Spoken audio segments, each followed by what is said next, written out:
My name is Oliver Goldsmith. I'm third generation of the Oliver Goldsmith company, and I'm very proud to have been in the business since 1959.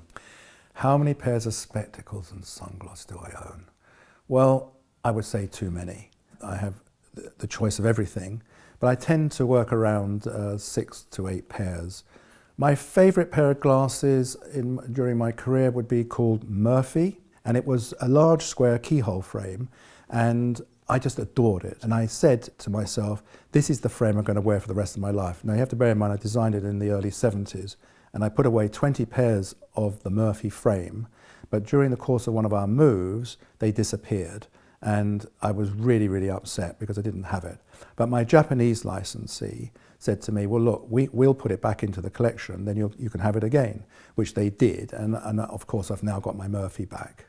When did I start wearing spectacles? I was probably around 10 or 11 years old. My very first design was from a company called Gresham Optical, which I don't think exists anymore. And I wore one of their frames, and it was had a black top with a crystal bottom, and it was known as the Gresham two-tone. And I wore that, and then eventually I moved on to other designs. And once I started designing, obviously then I only wore my own designs. The very first pair of glasses that I designed was after my apprenticeship I had to do a 5-year apprenticeship from 1959 to 1964. And when my father eventually said to me, you can start designing now, I sat down and thought about, I want to do something different.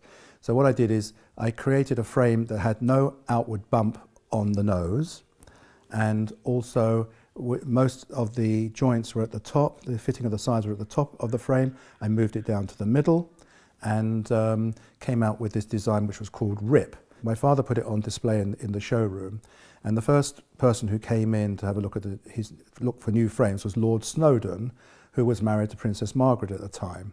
And out of all the frames on display, he zeroed in on my design, which made me feel wonderful. My full name when I joined the business was Andrew Oliver Goldsmith.